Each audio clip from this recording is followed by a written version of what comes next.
I am the moonlight that breaks through the darkness.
Welcome to Mobile Legends!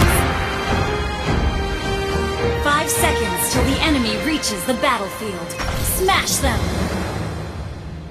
All troops deployed!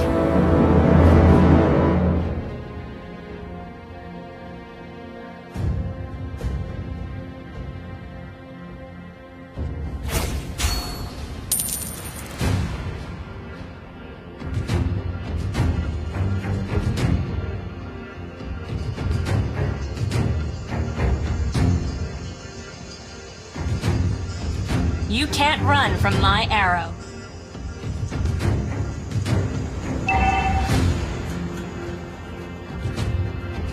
Where do you think you're going?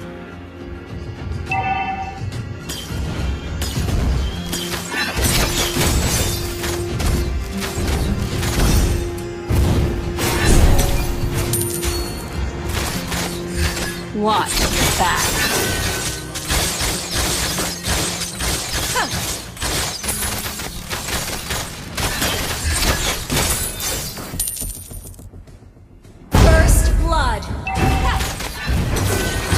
Never back down, or prepare for destruction. An enemy has been slain. You have been slain. Eclipse. Wise choice.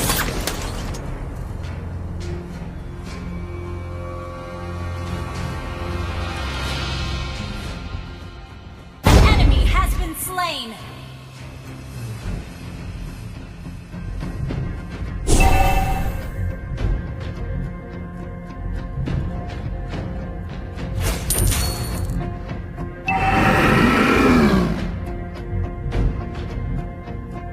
The way of the bow, flexible, enemy has been understated.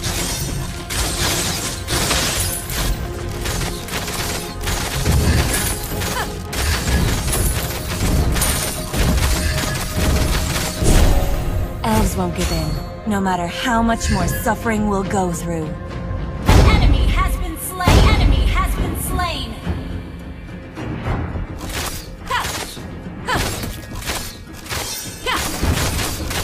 The way of the arrow. Swift, silent, and precise.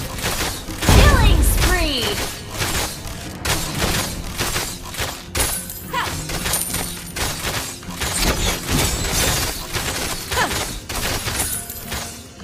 I can handle that.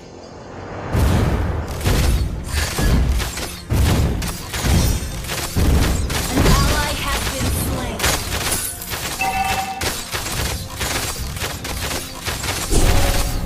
Wise choice.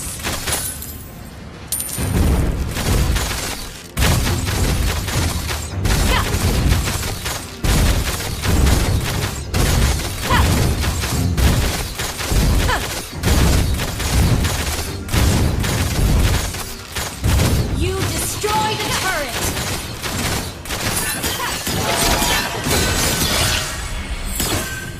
May the moon forever shine upon us. You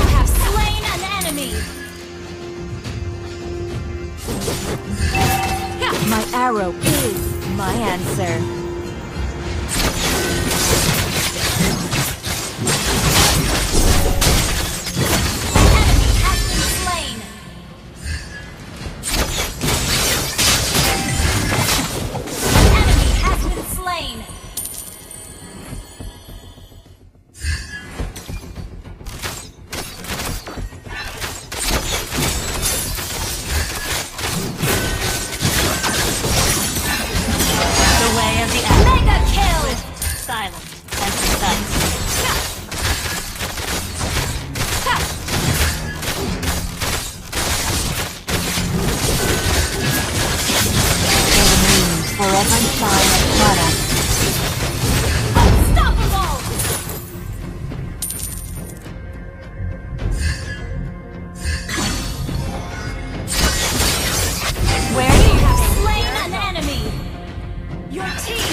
The way of the hunter.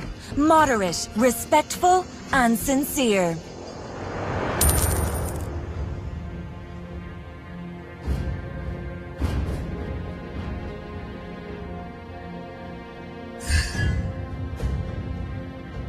You can't run from my arrow.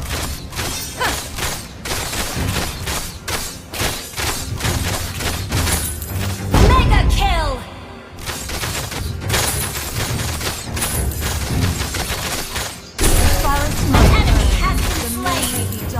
But our hope outlives everything.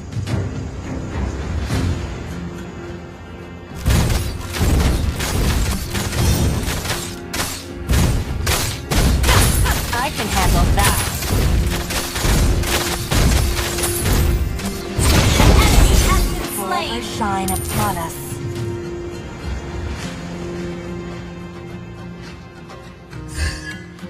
Watch your back.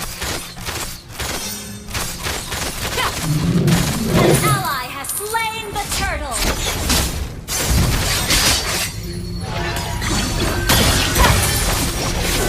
Unstoppable! Your team destroyed a turret!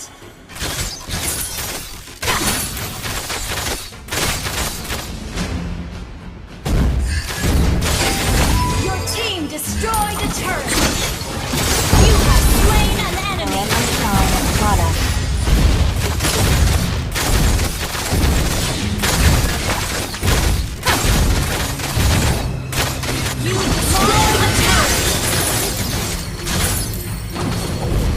My arrow is my answer.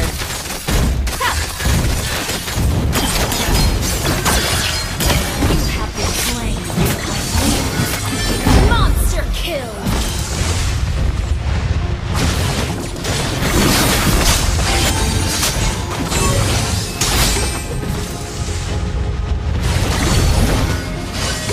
Shut down.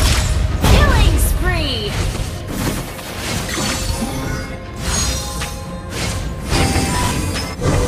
You can't run from my arrow.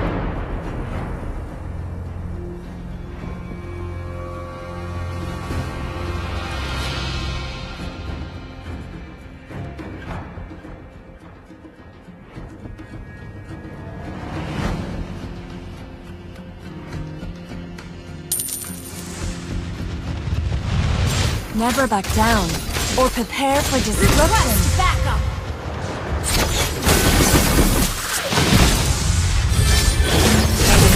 Forever shine upon us. You have slain an enemy! Elves won't give in, no matter how much more suffering we'll go through.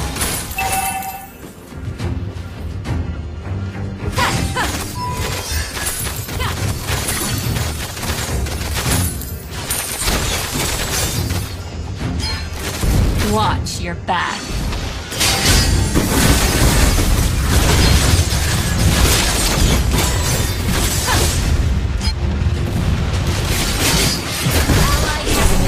You have slain an enemy! The forest might burn, the moon may be dark, but our hope outlives everything. The turret!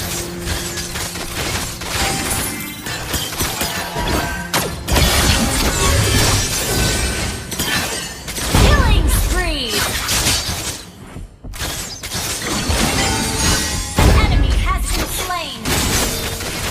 Mega kill! An ally has been slain. Your team destroyed a turret!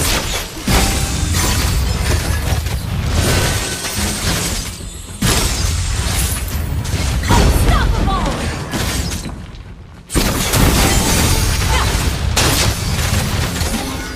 Wise choice.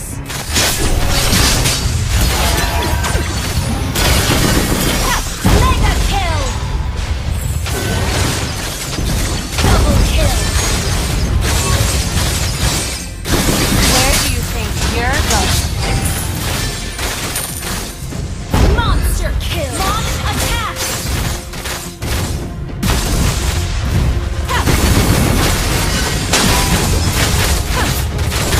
Godlike! Wiped out.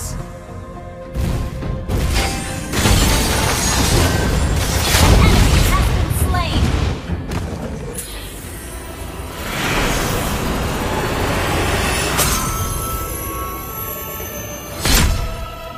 Victory!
The country's biggest professional esports league, the MPL Philippines.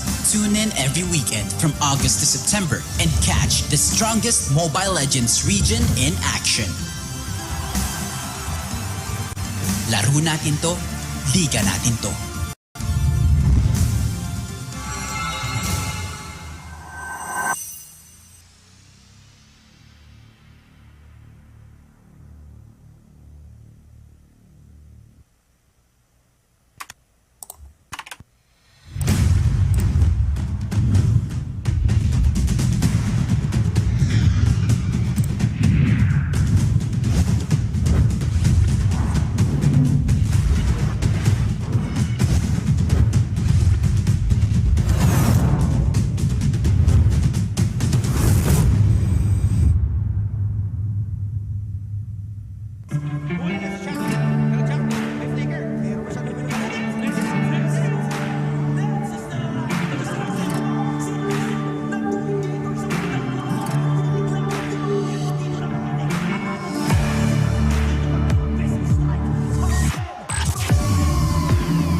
season pa lang tayo at umiinit pa lang sila.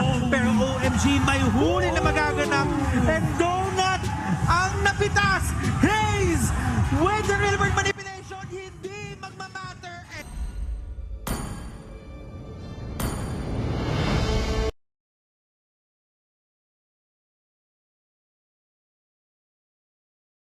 Of the season of the entire MPL for Season 9. Yeah, and not just that, nanalo din ng MSC. Kumbaga, the new Kings of Sea entering Season 10. And a lot of these teams, talagang ang dami na nilang storya na naisulat sa 10 seasons ng MPL Philippines. And right now, we are going to add another page to that book.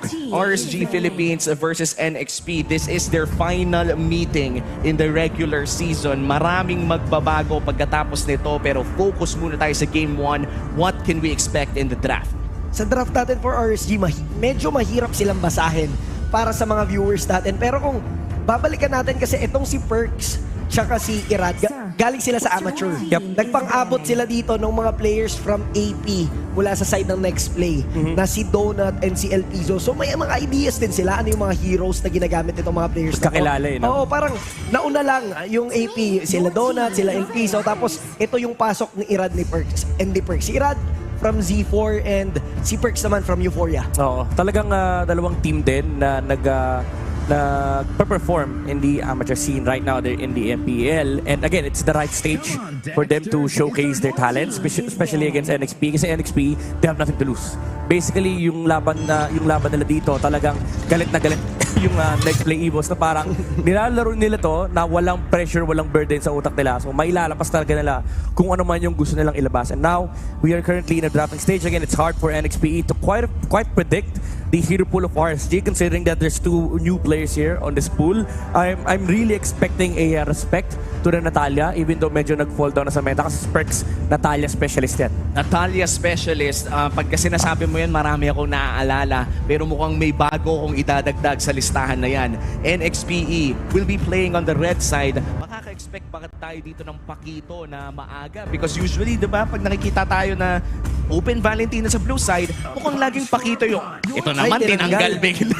Tinanggal. So forced yung Next Play Evos na mag-decide, ano kaya tatanggalin natin? Valentina or Faramis? Kasi if hindi yun yung isa sa mga iba ng Next Play Evos, meron silang makukuwang trade. Yeah. Most likely, they're gonna choose for the they're gonna opt to ban a different set of heroes kasi pwede nilang pwede nilang kunin yung Valentina for themselves, and then may possibility pa na mag-Atlas or Lolita sila. So there's still 2 heroes left in the pool that exists na direct counter kaya Faramis. And also, do keep in mind na minsan pinaprioritize na rin yung Eve versus Faramis, even leaving out the priority for the Valentina. So there's a lot of options for NXPE. Pero one thing is for certain, unahan to sa pagkuha ng mga pagkuha ng meta heroes sa first 2. Oh, never mind. They banned out the Atlas. Interesting. Atlas ban coming in from NXPE kahit nagdigiban kasi ata from RSG Philippines. Siguro it's just a respect ban coming in from NXPE, but now RSG, they have the chance to secure either Faramis or Valentina. Pero alam mo kung anong kakaiba? Kung bigla silang pumik ng malayo doon. Dun sa dalawa, no? What if nga, tapos may posibilidad na kumuha yung Next Play Evos ng sabay nung Valentina Faramis na may mga teams na gumagamit nun, pero meron ding ayaw pagsamahin yung dalawang heroes na yun. RSG will secure the Valentina. For sure, yung Faramis hindi rin papakawalan ng Next Play Evos to. It's the right choice for RSG kasi again, pwede mong kopyahin pa rin naman yung Faramis. So essentially, meron ko ng dalawa. And also, it limits the hero pool of NXP. You can pick heroes like Croc. Kasi ganun din, binigyan mo ng wild charge yung RSG. So, they have to be safe right now and they have to pick heroes that don't mind playing into the Valentina, such as sila Kagura, sila Julian actually. Julian doesn't mind playing into the Valentina kasi wala ka naman kukopyahin eh. And the thing is, he has enough mobility to maneuver around fights even up against a Valentina. And Yeli Hayes is a known Julian player inside this regular season. So hindi na tayo magugulat kung maglalabas nga ba sila ng Julian. But this is it. The first 2 picks of NXPE, the Paquito is already out of the question. Ano kaya ang isa-secure nila? Ito na nga, ang Julian and ang Grok. Again, wala po tayong Digiban, so magiging napaka-effective ng Grok na to. Yeah, but the thing is, you give Valentina a wild charge and also you give the opportunity for RSG to pick up a roam Faramis. And again, very critical to kasi hindi mo alam kung nagro-roam farami sa RSG currently kasi hindi si Light yung nakaupo. Si Perks yung nakaupo. Ay, oo nga, no. And Light, again, regular Season 9 MVP.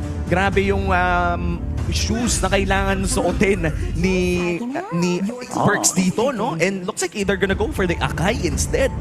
Interesting. Pwedeng hero ni Irad yung Akai kagad, no? Pero hindi rin natin matatanggal yung possibility na si Perks nga ang gumamit. What if si Irad gumagamit ng Valentina jungle? Hoy! Pwedeng maiba, no? Hindi Medyo pa natin natutuwa ako dun, Ilang beses na kasi natin pinag-usapan yung Valentina jungle throughout the regular season of Season 10, pero never pang lumabas. Lagi ko lang nakikita yun midnight pag nagduduo tayo eh.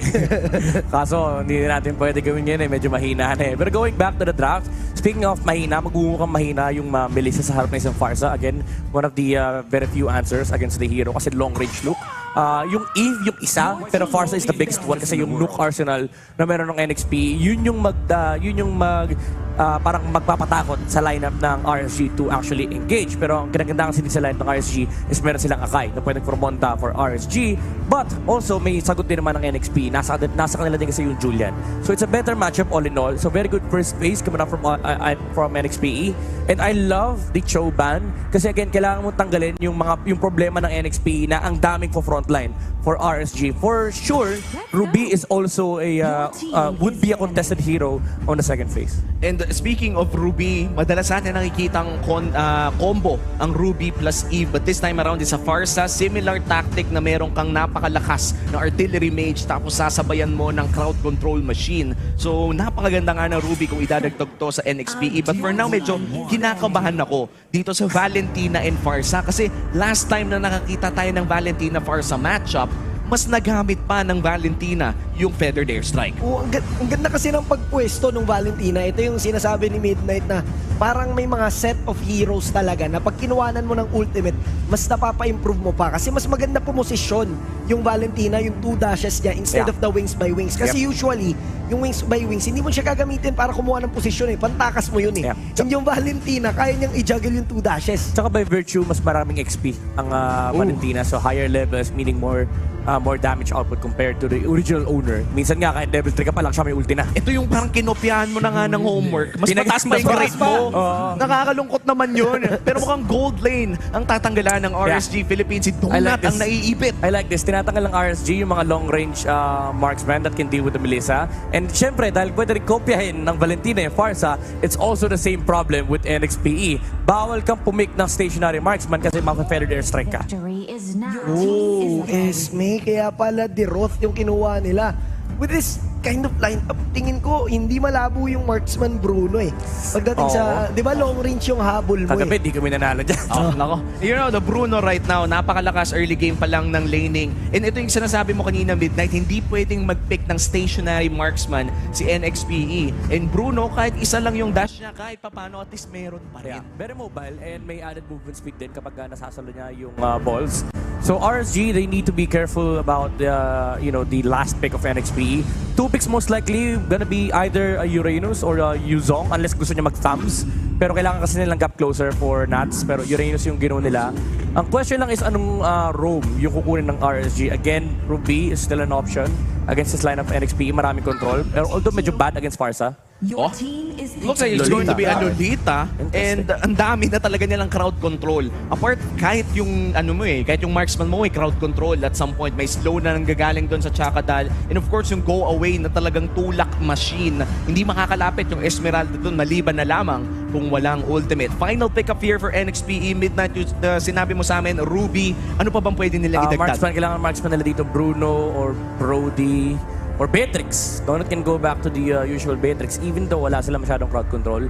Walang ka-combo si Beatrix and napakadali niyang patayin. Actually, if you think about it, any marksman here is an easy target for RSG kasi kahit magpopel pa ka, may wild charge na pwedeng kopyahin yung Valentina, meron ding feathered airstrike.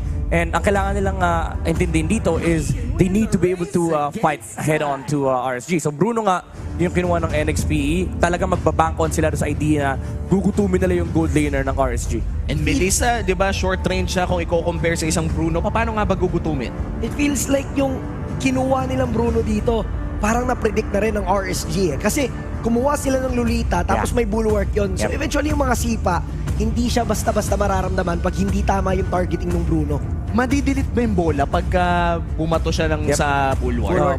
Oh no, malaking problema to para sa NXPE. Timing has to be perfect para sa Neon Tigers. Again, this is just game 1 of a best-of-3 series between NXPE and RSG Philippines. First game ni Irad and Perks for the last day of the regular season. What can we expect in the early game? I would say more roamers in the gold lane. Baka magsama-sama dyan sila Lolita at yung kanyang gold laner. Kasi kailangan talaga nilang isipin yung Bruno eh. Pag ito nag-snowball, ang hirap din labanan. Even if you say na naka-Valentine Akay ka, yung tower pressure lang from the side of NXPE is a big problem. It's already enough for RSG to react. And if hindi mo in-address yun, talagang pati sa mid-game tsaka late-game, kawawa ka. Kasi nakikita natin yung damage output ng Bruno kahapon. Sobrang taas. 2,000 crits per hit. Wow. Pinamigay yung Valentina and Paramis pero Valentina lamang ang nilock in. Ano kaya ang plano ng NXPE against RSG? Let's enter the land of dawn. And this is just classic laning in the mid lane. Paunahan mag-clear. Wala munang mag-aalaga doon sa gold lane pero nakikita natin posible nga yung ikot Bilisan. agad. Si Yeli Hayes tsaka si El Pizo agad ang may pwesto. Plano nilang bigyan talaga ng espasyo itong si Donut on the early game. Grabe yung damage agad at papipilitin pa kang si Eman na agad umuwi. Pero andito rin si Perks eh. Protection din talaga. Man, alam mo, gusto ko lang i-point out that this is position for El Pizo. Hindi roam. Mukhang si Yeli Hayes ang magiging roamer natin for this game number 1. May switch. Yeli Hayes is back. Ang tagal natin kinantay na bumalik to. And right now in this mid lane, 1 minute in, mukhang NXPE looking for Aqua. Mukhang makakatakas naman pala. Ito yung double dash na sinasabi mo kanina. Ang ganda ng escape niya. Tapos nagamit niya yung flicker niya pero ang ganda na naging answer. Kaso it gives space for your next play Evos. Nakakuha sila ng kalahati dito na energy shield. So plus gold for next play Evos. Pwedeng bigyan ni Irad si Yeli Hayes pero nagbe-basic attack lang siya. So hindi niya pagagamitin not unless talagang pumalag sila doon sa turtle fight. And gets nyo rin na hindi niya pwedeng gamitin to at this time kasi even if sabihin natin mapatay niya si Yeli Hayes, they will lose control of the turtle kasi wala nang flicker si Aqua and mawawalan pa siya ng utility for them to contest NXPE. So it does really matter who gets this control on the turtle kasi it will give them enough advantage to sustain it up until the mid game. And looking at the battle spells, yung advantage na sinasabi natin dito, mukhang kulang ng isang flicker ang RSG Philippines for the first turtle of the game. It's gonna be crucial kasi nakay Aqua pa yung flicker na yon.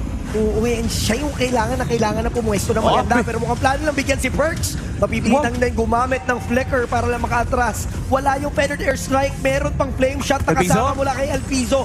Hindi niya bibitawan si Perks. Hindi niya hayaang umuwi. At nakuha pa nga ni El Pizo yung first blood. Kuha na lang dito ng pagong. Naagaw pa ni KZ.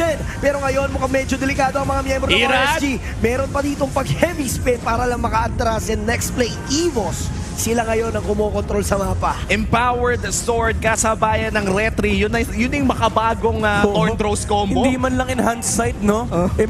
Ano lang yung Empowered Sword lang tapos na retry niya si Irad. Pero ang lupit nung ginagawa ni El Pizo. Kanina pa niya pinapababa yung HP ni Perks para hindi siya makatulong sa team fight. By the way, may isa siyang lapag ng extra kanina. Pero talaga, napaganda ng combo na ginawa nila. My God! The connection from this trio, Donut, Yeli Hayes, and El Pizo.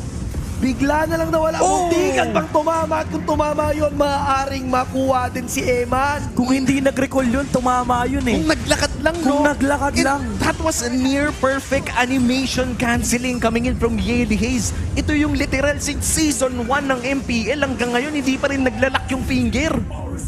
Iba yung pinapakitang mechanics ng ating mga players, pati na rin decision making from their side. And again, it's all about the protection ng Donut. This Bruno has to snowball towards the mid game. Even if sabihin natin may bulwark, pwede naman kasi siya magpalit ng target. And they need to be careful about that for RSG. Kasi again, remember, sinabi natin kanina during draft, sila yung gusto mag-close ng gap. Ito na naman sila, yung trio talaga. Palit agad yung call ng next play Evo. Swap agad tayo ng lead. Sabi ni Donut, wala nang energy shields dun eh. Dito naman sa baba. Palit naman tayo dito. 400 gold din to eh. Napaka-effective noon. Pero ito na nga, Nats, looks like he's in trouble. Mukhang may ipit nga siya. Instead na umuwi, mukhang bibisita siya doon sa kabilang parte. Si Nats, buying isang time para lang makahabol. Yung mga miyembro dito ng RSG. Irad is on the way. Si Rene J nakita nila pero tumatakbo lang with a sprint. Falling Star. Oh no! Ipit kagad. Oh no! Mukhang mauuli dito si Hitman. Eman nakapwesto na rin pala pero ngayon mapapaatras pa rin. Tuloy ang pagbalik ng buhay at si Perks makakatakas pa. An attempt coming in from Yelly Hayes. Sayang may konting gap doon sa wall. That could have been a kill for NXPE. Then again, against this RSGPH lineup, may 2K gold lane! Oh my God! Perks with the setup! Napakaganda nung naging sagot. Tapos may follow-up pa na untog mula kay Aqua RSG. Hindi papayag na walang bawi. At ayan na nga, Turtle, nakuha din ni Irad. And out of nowhere, yung 2K gold lead na kinukol ko pa lang, nag-diminish to 400 gold with a massive play coming in from the Lolita. Yep, very good call for RSG to re-engage in the mid lane. Lalo pat nakita na nila na nag-commit yung NXPE with a feathered airstrike. Sabi nila, okay guys, laban natin to. And hindi rin narinig ng NXPE yung engagement ng RSG from that specific moment. Uy, bibigyan na agad nila si Perks. Nakita natin dito yung advantage ng Bulwark pero hindi na natin papatakasin pa. Kaizen is on the way and hindi niya papakawalan si Aqua. Yelly Hayes hindi na tuloy yung kanyang wall na ilalatag sana pero nakikita natin yung next play Evos hindi bumibitaw. Alam nilang lamang sila eh. Kahit na nakuhanan sila ng RSG kanina ng team fight, hindi pa rin talaga nila bibitawan yung lead. So ngayon, swap ulit ng lane. Yep, they need to be very aggressive for the side of NXP kasi this lineup is meant to fight. Early game, ito yung timing nila. Kapag ready yung mga ultimates, you want to fight. Kasi ito yung pang-protection mo kay Donut eh. Kasi imagine if NXP plays passive, then RSG will just start invading their territory, their space, and yun yung mga period na parang even if mag-react si NXPE, wala kang makukuhang value, wala kang makukuhang trade kasi nagre-react ka lang sa ginagawa ng RSG. Relentless talaga yung pressure na nakikita natin galing dito sa NXPE at nagsisimula yun sa pag-ikot ng trio na kanina pa natin pinapanood. Biruin mo si Elpizo, Yeliz at si Donut, yung gold laner, pinapaalis nila agad para makakuha ng maagang kills. Galing yung ginagawa Lalim ni Yeliz, ha? Boss. Pero nag-aabang lang siya ng pwede niyang bigyan eh. Pag may tumawid na malambot, kayang-kaya talaga. At mukhang, ito nga yung inaantay niya kanina pa. Eman dito, muntikan. Pero nice save coming from Irad. Mula doon sa kanyang ginawang heavy spin. Pero si Perks may Numenon Blast na naman. Kulang siya sa mga miyembro. Napakasakit niya. Si Kaizen, gahibla na lang yung buhay pero makakatakas pa. RSG, hindi rin bumibitaw. Kung yung next play, merong mga plays na pang sorpresa, meron din yung Raiders. Ang ganda lagi ng placements ng heroes ng RSG. Parang ready sila lumaban and at the same time nakikita nila yung mga information na kailangan nila. And Perks has been able to set up a lot of good Numenon Blasts even though it doesn't net them kills. At as long as napipigilan nila yung next play boss, they're gonna be happy with that. Kasi pagdating ng late game, ang problema mo na lang is yung Farsa against the Melissa of Eman. And yung Melissa ni Eman, isa to sa mga pwede nating ma-expect na talagang grabe yung AOE damage na mababato, especially with that Inspire. But then again, kailangan mo pa ng mga 2 o 3 items but in the mid lane. Mukhang iiwan na nga nila pero na-cancel dito yung Numenon Blast. Ngayon ay tutuloy nila yung laban. Yelly Hayes is low. Mag-one charge matras pero Perks with the flicker. Kukunin niya dito yung kill at mukhang si Donut nakakabuli ni Nax. Pero 2v1 situation. Sobrang sakit ng ball. Wala nang mana. Kasama dito si Irad at mukhang si Kaizen pa nga dito ang magliligtas. Donut will survive. Hinatid na hanggang base pero si Rene J naman ata magre-recall. Here comes the shields. Maaabutan ba? And that's a kill for the Melissa. Eman now 1-0-3. This is the downside of having a flame shot on the Farsa. Wala kang pantakas. And nakita ng RSG, again, another opening for them to engage in the mid lane. Napakaganda nung ipit na ginawa ni Irat. Hindi rin, walang repositioning skills ang NXPE. Ang ganda ng Numenon Blast doon kahit walang tinamaan kasi napilitang umalis si Elpizo. Yelly Hayes sa mahuli ng heavy spin. Flicker burn para sa next play Evos. Kaizen! Mag-isa, mapipilitan siya kumatras pero what an outplay from Kaizen! Pinadiran, sabi niya, oh, Kaizen, tama na. Yun yung mga tipo na ano, Magmasim. alam mo pogi eh. Pang pogi play yun men, yung 4-man dash. Pero yun na nga, uwag-asim kaya hindi na nila tinuloy. Yep, pero ito yung mahirap. Yung Melissa sa side ng RSG tumataba na compared to Donut, the Berserk's Fury and Endless Battle, ang dilemma nila dito is yung constant aggression ng RSG. Sila na ngayon yung pumufronta and in turn, hindi nila maabot yung Melissa sa backline. Yelihaze? Sinats ata yung plano pero hindi gumaw eh. Ang hirap na rin eh. Oo, makunat din. Hindi nila mababurst basta-basta. Si Remy J dito sobrang lalo talaga. Tingnan natin kung matatakasan niya to. Perks? 4 yung hahabol sa kanya. May heavy spin pa at si Rada hindi na siya papakawalan pa. Hindi na talaga papakawalan dahil mukhang si Eman na ang hindi makakakuha ng kill na yon. Mid lane Manata ang gusto ng NXPE at makakakuha sila ng trade-off para sa Hitman. Now, Lord is up for the taking. You can say na it was a trade, but the Bruno wasn't even there. So I don't think it was totally planned at all. Pero at least may nakuha naman ng NXP. It's a trade that they need to get.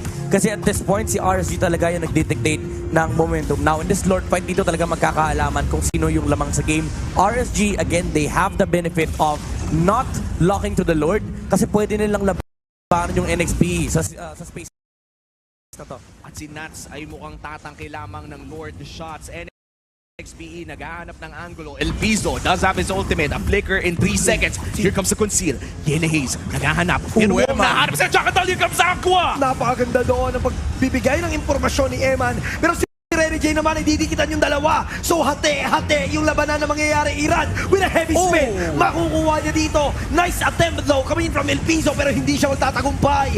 Ngayon, si Nats na lang mag-isa dito. Kasama niya ang kanyang mga pero ngayon pre, hahabulin nila. Iran Hayes at Donut on the top side. At mukhang pincer maneuver gusto nila pero magbaback on away in that jungle area. 4K gold lead para sa side ng RSG Philippines at nakuha nila ang unang Lord. Ganda ng ginawa ni Irad doon. Yep, Irad with a heavy spin onto Kaizen. Sabi niya, bawal mong kunin tong Lord. And that's the beauty of the Kai. Pero hold that thought, El Piso, medyo delikado. Pero mabubuhay pa yung far side. And again, the Lord goes to RSG. Sila din naman talaga yung lamang doon sa team fight na yun dahil may pantulak siya palayo kay Kaizen. Unfortunately, hindi niya nagamit yung kanyang enhanced sword para mas makalapit siya sa Lord. Pero gusto ko yung ginawa ni Rene J. Yun yung tama niyang gawin kapag walang feathered airstrike kasi na-force din yun from El Piso, dun ka sa likod. You make sure that there's no response coming out from RSG by just staying on the backline. Pero at that specific moment kasi, yung Lord na lang yung tinitignan ng RSG. And NXPE right now, they are able to defend yung unang Lord ng laro na to pero may 5,000 ng kalamangan ng RSG Philippines at nagsisimula na rin maging mahirap patayin si Nats. Kung kanina nahihirapan sila, mas mahirap na ngayon. Sobrang unat na. And kanina lamang yung next play Evos pero bigla na lang nabaliktad dahil doon sa mga ginagawang counter punch ng RSG. Ang ganda ng mga attempt ng next play Evos pero parang one step ahead palagi itong Raiders. Medyo awkward na kasi yung situation ng NXPE. Kanina pwede silang from frontline kasi wala pa talagang inherent damage yung RSG. Now nakikita na natin yung damage output lumalabas sa kanila. And, hold that thought. Si El Piso bumitaw ng feathered airstrike revealing his possession.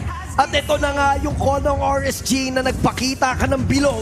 Yep. Ikaw naman ang iipitin namin. Agad na tumalon si Irad doon. Yeah, going back again, ito yung issue ng lineup ng NXPE. Walang sustain aside from the Grok and the Esmeralda. And si Esmeralda may sariling trabaho. Siya doon sa may bandang likuran pero mukhang siya pa yung hahabulin ng RSG. Si Jay ayaw talaga bitawan. Tinatluhan ng RSG. And yung ginagawa kaninang 3-man ikot ng NXPE, ginagawa na rin ng RSG ngayon. Kahit gaano kabilis tumayaw at tumakbo yung Esmeralda, talagang yung movement speed na nanggagaling sa conceal place ay enough para ma-close yung gap. And alam ng RSG, they need to move as a unit. Kasi ito rin yung pseudo-protection mo for the Melissa and also the aggression play against NXPE. And the thing is, wala rin kasi makukuha ang trade ng NXPE. There's nobody that would want to chase down RSG kasi again, kailangan mo rin protektahan si Donut and of course, kailangan din humanap ng proper positioning nila El Piso para hindi sila mag-go ng RSG. And this is the downside kasi yung Grok at Esmeralda, hindi na nagiging enough against RSG. Parang kulang na sila ng frontline kasi si Kaizen din dito for the Julian, hindi siya nag-tank build. He went for the damage Julian na nag-work ng early game pero nararamdaman na nila yung downside ngayon na late game. Ito yung kumbaga pag nag-RG ka tapos nakita mong natunaw lang yung tank mo, parang malulungkot ka talaga. Parang di kita matutulungan dyan.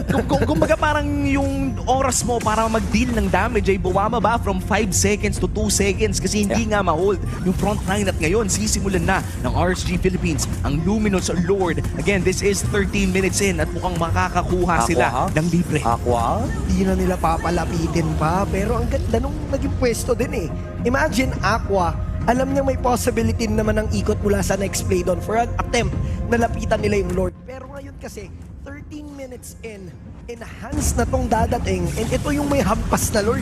Sobrang lamang nila ngayon at si Ellie Hayes hindi magiging immune. Flicker ang gagamitin. Makakamahan dito si Donut Deep Hearts. Huling-huli with a Numenon Blast. Mapapatras si Ellie Hayes pero mukhang mas malaki yung naging casualty kasi si Donut at si Rene J ang nawala. So ngayon, tatlo ang dedepensa. Nakakalungkot yon para sa NXPE at si Nats tumatangki na ng tatlo. Here comes the Lord in the mid lane at babagsak na ang inhibitor turret. Is this the end game for RSG? Pwede itong ituloy ng Raiders dahil nga may kasama silang Lord. May minions sa magsaspawn pero ngayon tuloy-tuloy lamang sa pag-deal ng damage. RSG! A beautiful debut game for these two rookies. Game 1 goes to the Raiders. Iba din ang pinakitang disiplina ng RSG. Again, being very controlled in the early game. And NXP, even though they played the right way, they played the aggression in the early game, talagang kinulang lang sila pagdating ng mid-game. And it's also about the fundamentals sa ginagawa ng RSG. Again, the fundamentals, yung vision na binibigay ni Perks, and yung commitment nila na gumawa ng counterplay against NXPE. Speaking of counterplays, kung titignan natin yung final team fight before yung final push, ang ganda ng Numenon Blast ni Perks. Nahuli pa dun sa kaduluduluan si Donut. At napakamalas din dun. And gusto ko lang i-confirm, napansin mo ba kung invisible ba yung Numenon Blast o nasa labas pa siya ng bush? Naalala mo ba? Kita yung Numenon Blast. And ang malupit kasi doon, pagkatama ng Numenon Blast, nag-flicker din si Aqua. So may sync.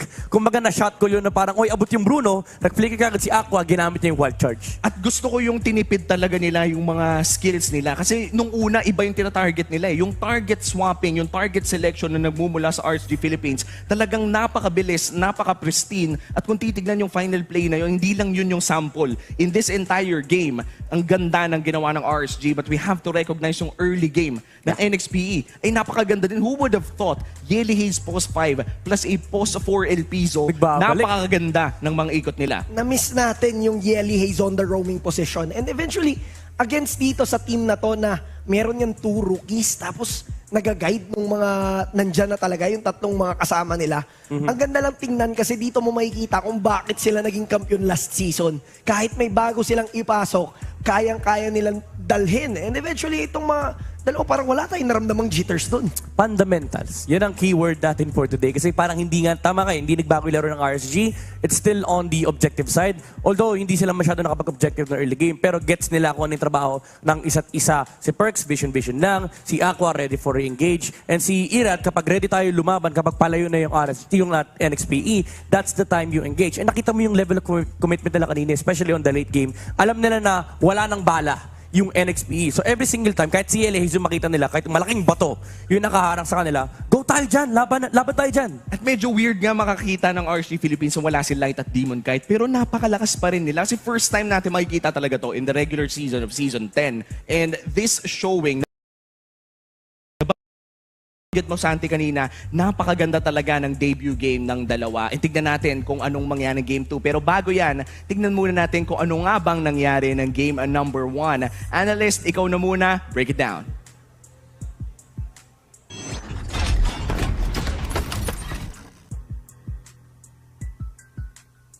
Struggle in the first few minutes of the game. Maybe because of jitters, maybe because of the wonderful plays that you saw from Next Play Evos, but they recuperated in the end. Come the mid-game, it was totally RSG's control, and we saw in that match how well and groomed these rookies are for the side of RSG. Let's look at the composition first of RSG Philippines versus Next Play Evos. Because Next Play Evos, when you look at their lineup, it really looks promising because you have all of the ingredients that you need in order to make this Bruno successful in the early stages of the game. But the thing with RSG Philippines, as we mentioned in the keys to victory, is that the way that they're utilizing their roamers and the picks that they pick up from the roamer position, it's always a way for them to counter their opponents. And definitely, this Lolita is a big problem for this Bruno. But that's not the only thing, right? If you think about it, surely Lolita is great versus the Bruno. But you have other heroes that can deal with this. You have the knockups coming out from the enhanced chains. Farsa doesn't really care as much. You have the wild charge as well. But then again, RSG Philippines just utilized the other heroes from their composition. A case in point, I like the fact that RSG Philippines went in for a double tank setup in the front lines to really make sure that this Lolita pick will work.